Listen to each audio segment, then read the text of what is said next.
Now on the line to tell us about NearCast is Sally Galiana, the manager of Near FM. Sally, welcome to the podcast. Thank you, Darren. Okay, Sally, can you tell our listeners what is this great initiative that you have in Near FM called NearCast? Yes, NearCast is a new community podcast platform. We started thinking about the idea about 2 years ago. Near FM has always tried to be kind of leading in the area of technology, and we were the first community radio actually to podcast in Ireland. And then we have been working with many different community organizations and NGOs in Ireland. And usually what we do is we will do an interview with them in our programs, and then we will basically podcast that interview to give an opportunity to the listeners to listen to it again. But then the idea of actually offering community groups the possibility of then developing their own podcasts and putting their own message across in their own settings and in their own terms was much more attractive to us and also to the organizations. So basically, in January 2018, we developed our first podcast training. We delivered it to member organizations of Coolock, which is a network of NGOs and voluntary bodies working in the area of social justice.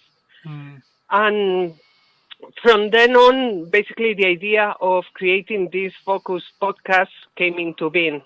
So basically Coolock produced a series of podcasts, and we have broadcast them as radio programs, but now we are actually starting to podcast them fortnightly in the NearCast.ie podcast site. That's great, yeah, it sounds very interesting. And it's kind of like NearCast is kind of like a network, isn't it? Yeah. What we are doing is we are providing organizations with the opportunity of using a platform. Usually, if you want to podcast, you have to pay for the podcast, for the servers, etc. So we are kind of looking and covering all those costs, and the organizations then the only thing that they have to do is produce the program. We offer training to them also, and anyone who wants to podcast with us can do so as long as they actually fulfill or comply with our ethos. Obviously, we are a community organization. We have a very clear ethos, which is about equality, non-discrimination, interculturalism, inclusion, etc., etc. So anyone who is for that, basically, obviously there is also legislation that you have to comply with, and that's very important because you can label people on air, but you shouldn't do it either in a podcast. Anyone who is ready to kind of follow the legal rules and then is happy with our ethos is free to contact us and podcast using NearCast. Okay, you have a new series starting with Coolock. Do you have any other series planned with anyone else over the next while? We are already podcasting. There's actually several podcasts going on at the moment. We are contacting even more people in relation to that. We are at the moment working together with EONTAS. This is the Adult Media Education Network, and the idea is that hopefully they will also use our NearCast to podcast their programs, the podcast they are producing in our studios. But at the moment we have also in the 8th of Munna, sorry, my Irish is terrible. Munna, which is about very much about. It's called a lesbian podcast, so it's very much about the LGBT community, and from the perspective of women, obviously, and there will be more coming on. Okay, we have a poem of the week is there. We have been podcasting another one. It's called Storybot, which is produced by Jess Willihan and Kira Sattler. But at the moment they are in a break, but hopefully they will come back to us. So yes. Okay, so what you're doing basically is you're giving an invitation, are you, to organisations and groups in the community to come on board and create their own podcasts and do a small series on Near FM. That's kind of it, is it? Yeah, that's it. Okay. If they are producing, there is more and more demand actually by funders actually for different means of disseminating the work that the organizations are doing, and these funders are actually giving money for the organizations to do it. And one of the ways to disseminate is podcasts or blogcasts. Obviously, you can also do video online. So in this case, we are focused on audio. And what we want is community organizations actually to contact us if they want to podcast, learn how to do it, and then just do it, and we'll help them to put it on the wide world, the www. World Wide Web. Today is not my best day. All right. Okay, so to come towards the end of the interview, first of all, this is a kind of a long-term project with Near FM, is it, yeah? Yes, we actually has been going on for a while. The only thing is we just wanted to use the launch of this focus series, focus series produced by Coolock, actually as a way to kind of do an official launch of the podcast site. Yeah, but the plan is that it's going to be there for a long time, hopefully. Yes. Okay, Sally, how can our listeners, if any of them are interested, either individually or with a group or organisation, get involved with NearCast? Okay, well, they can go directly to nearcast.ie/get involved. And in there, actually, there is already an online form that they can complete and submit to us. And then we'll contact them back. Otherwise, they can just email me directly. My email is sally@near.ie. Radio Pobble, do Baile Hachlia Herhuig. Ciarán, tá tionscail mai ag an gcór cumann Near le tamil an istar ban an NearCast. An féidir tá introduún cad é an tionscail seo? Well, is dócha is slí eile do chuoine éisteacht le radio is slí éige nach ní radio mar an sean slí in mí éisteach leis agus is an taobh eile de níomháin go bhfuil struchtúr agus chorus agus an slí an bhfuil go cleachta a going éisteach le cuasaí radio agus tá difríocht lei sin. So is slí éigen is an podcast ná it's just slí eile chun Panama Wintas no Tarbh and Wintas cuasaí audio agus husmar a den of podcast bhímar an chéad stáisiún radio in Éireann fiú sular RTE den of podcasting a wad sheer a chud is móda now an stuff a bhí déanta ná is agalamh nó píosa a bhí an radio agus initially seans a gota éachlistáil níos déine. Ach níos mó ná sin inis is sois genre hain an podcast is chorá nav or a Malta beidir agus beidir bhfuil sé bhd níos fuide ná an glá gná agalamh radio. So tá de chor an béim an podcast agus níomháin an chorá agus an struchtúr ach céir atá na smaointí atá taobh hirirde agus mar gná in Near FM bíon an béim cuasaí rudí atá áitiúil agus rudí damhanda an nasc idir na rudí sin agus bíon i gcónaí píosa cultúr ach beidir an sais cultúr atá a chur ceisna faoin ar sochaí agus eile the stuff sin agus sé sin an clúise bhí mar ag obair le sean drám an agriocht Coolock agus sin an áit atáid sais sin an rud atáid a caint faoi inniu an láinseáil den Srát podcasting le Coolock. John York é seo agus is gréáin é NearCast nach bhfuil?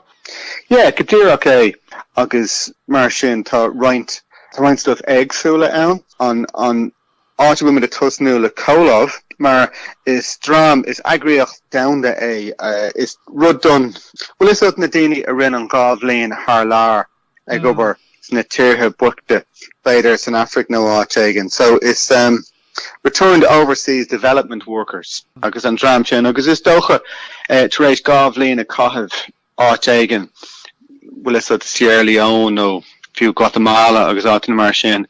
Bín sais roiarc eile agat an down agus céird iad na faibanna agus céird iad na réiteacha beidir freisin. So is Coolock is bailúchán de daoine sin agus go bhfuil sais roiarc níos daine agus taithí thásanta acu faoin faibanna mór sin agus bín an béim réiteach freisin céird atá ná na dhéanamh mar ghine. Well, blisod orinthe mohíonn tú nach bhfuil an cuacht agat ní féidir leat aon rud faoin dhéanamh mar na faibanna mór downda. So bín Coolock ag obair chun fécinn déir an ceist mór sin. Mas leat an down a dhéanamh níos fearr chunas bhfuil tú ná a dhéanamh cén áit chun tosnú. So bín ceistnú mór mar sin taobh. Okay, agus taiste gom bhfuil cúpla podcréile eile an si freisin. An bhfuil si bh glór daoine agus agurtaí eile a ghlacha páirt freisin? Yeah, is dócha go bhfuil, yeah, má tá sim ag gáine bí a deagháil léana agus feicimid an bhfuil mid nán obair mar dúirt mé bín an sais béim rud éigean nach bhfuil le fáil beidir de gná an gná man cumarsáid. Mar hampla an chéad ceann le Coolock is le Dr. Cormac Cabe agus is sais stáí agus leichtóir Cormac agus tá eisna cáin faoin cuasaí airgid ach ní gnáislí is sais céatá ganas na rialacha agus na cnéalacha ó thaobh cuasaí airgid downda. So is sais ábhar mór agus is cadíonn an ciúnceap nó cadíonn an Meán atá taobh hir den a chorus mór sin. So is sais súil eile agus slí eile chun féchant an ábhar mór sin go léir. So is é sin beidir bílas amana sin an sampla is fearr agus ceann nach leis an tú agus is ceann fada freisin is sais córá agus is sais circle córá. Been rointíine an bín sin ag play an cesin. So bhí muid fécant cuasaí mór mar sin mar dúirt mé an fórbert downda nó beidir an nasc idir cuasaí downda agus cuasaí áitiúil. Ceirtá buna an héana dhéanamh an talamh seachas a bheith ag fécant an nuacht agus bortha faoi. So is máling an tro sin. Tá muid ag obair le aontas freisin is é sin an agriocht náisiúnta don bhreis idicus nó idicus an phobal. So bhfuil bín a lán cuasaí siúil an talamh, bín a lán raganna agus ceirlanna agus orintha is tá sí taobhann with an chorus ifigúil agus is idicus námh or an Malta. Ach orintha is an áit, I mean, a daoine an dul daoine compórtach. Na daoine nach raibh sásta le cuasaí scolann ar a bhí siad ann agus níl siad a réithe rais isteach sa scol. Ach beidir go mbeidh siad sásta dul ag an ionad phobal in a cheantar nó rud éigean mar sin agus páirt ag ghlacha ag ceirlann. Le daoine cosúil le hiad féin. So beidir má tá bhfuil caint an sin faoin lone parents nó beidir travellers nó tá bhfuil caint faoin in Immerkig nó rud éigean sin ach gná duine freisin. Daoine tá with an pension agus nach bhfuil an muína chun dul díreachas deach sa scóil chun idicus a áil agus bhreis idicus agus an míú lechan idicus. So tá muid asúil go méid sin ansanúil le aontas. Más am gur an céad ceann atá siad ag obair leis an drám Smashing Times Theatre is Theatre of the Oppressed. Okay. Now, níl mé hanolí ar cuasaí sin. Agus just slí eile chun fécint sin. Níl gachrúd códár éire faoin sin. Okay. Bhíam le caint le NCAD an Art College, bhíam le leis an Goethe Institute an Dramsáis Cultúr Germánach in Éireann, bhíam le caint leis an Science Gallery.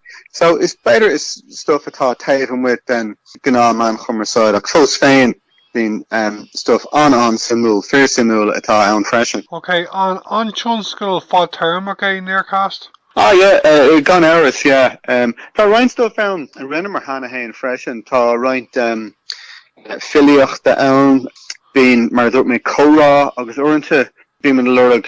De gna bín wat níos mó gochanna fear le cléistá mar mis is tosa kind of nish stocha. So bín reint Coolock maná ann freisin. Tá ceann nua ann agus is Bert fan anóg better bíon díos Machlain iad agus is LGBT. So tá siad ag fechan ar an star agus cultúr LGBT, so sin is cean an samúla sin freisin agus sin cean in awe of maná a chuir siad ar an tidal atá so tá sin an freisin. So tá stuff an a lehan atá an Provalum sa cean Gaeilge a dhéanamh nó bei sin simú agus nílasam níl cinnte céiféid bhfuil mór an podcast le fáil in Gaeilge seachas an Craoladh atá ann ó Raidió na Lifa nó Raidió na Gaeltachta. So bei sin is bóthar simulation freisin. Okay, conjecture dro there an aglah Ciarán mas mean le daoine a bhíon gaiiste inniu a bheith mar chuid den NearCast cad a mulfá dóibh. Well, tá sé críoch éasca áibh just fechar NearCast no just near few an idirlín no few fechar Twitter no Facebook massam bhfuil Instagram an freisin. So ainsley ar sin má chuann tú NEAR is Jock by twin I'm shoe NearCast NEARCAST. So now glade Dirach an Cláisiún na Near FM agus by twin Dolan tag rolling freshen.